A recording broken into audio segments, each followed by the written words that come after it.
কখনো তিনি মৃগয়াতে ঘিনুয়ার ভূমিকাতে, আবার কখনো তার ডিস্কো ডান্সারে মেতেছে গোটা দেশ। বিগত 4.5 দশকেরও বেশি সময় ধরে বিনোদন দুনিয়াকে মাতিয়ে রেখেছেন তিনি। রাজত্ব করেছেন সিনে জগতে। মিঠুন চক্রবর্তী ভারতীয় চলচ্চিত্র জগতে যার অবদান অনবদ্য। এবার নিজের সেই ফিল্মি ক্যারিয়ারের জন্যই মহাগুরু পাচ্ছেন দাদা সাহেব ফালকে। এই অনন্য সম্মানে সম্মানিত হয়ে মিঠুন চক্রবর্তীর প্রতিক্রিয়ায় উঠে এসেছে তিনি বাক্রুদ্ধ। দীর্ঘ লড়াইয়ের পর এই জায়গায় পৌঁছন তিনি।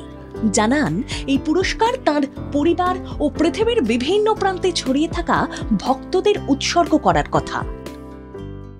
ফুটপাতে থেকে লড়ে আজ এখানে এসেছি, তাকে এত বড় সম্মান দিলে সে কি বলবে কিছুই বলতে পারে না। আমি বাকরুদ্ধ হয়ে গেছি। এটুকুই বলছি, এটা আমি ডেডিকেট করলাম আমার ফ্যামিলিকে আর পুরো পৃথিবীতে আমার যত ফ্যান আছে তাদের।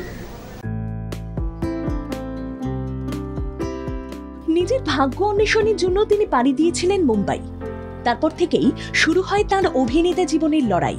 তার ঝুলিতে কাজের স্বীকৃতি হিসেবে রয়েছে একাধিক সম্মান। কখনো তিনি আত্মপ্রকাশ করেছেন ডিস্কো কিং রূপে, কখনো তিনি মহাগুরু, আবার কারো কাছে তিনি দাদা। মৃগয়া দিয়ে অভিনয় জগতে আত্মপ্রকাশ করেছিলেন মিঠুন চক্রবর্তী। সালটা ছিল 1976। জীবনের প্রথম সিনেমাতেই জাতীয় চলচ্চিত্র পুরস্কার জিতে নিয়েছিলেন তিনি শ্রেষ্ঠ অভিনেতা হিসেবে। সোমবার সকালেই কেন্দ্রীয় তথ্য ও সম্প্রচার মন্ত্রী অশ্বিনী বৈষ্ণব এক্স হ্যান্ডেলে তাঁর দাদা সাহেব ফালকে সম্মানে সম্মানিত হওয়ার কথা জানান। লিখেছেন, মিঠুন তার অসাধারণ সিনেমাটিক সফর সমস্ত প্রজন্মের কাছে অনুপ্রেরণা। তাকে দাদা সাহেব ফালকে পুরস্কার দেওয়ার জন্য সিদ্ধান্ত গ্রহণ করেছে সিলেকশন জুরি।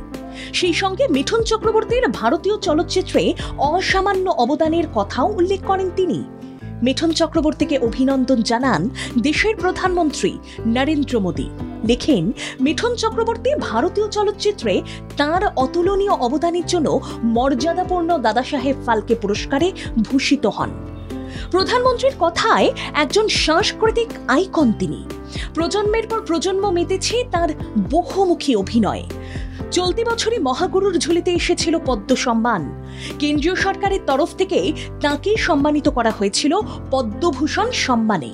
এবার 8 মাসের মাথাতেই মহাগুরুর মাথায় যুক্ত হল নতুন পালক।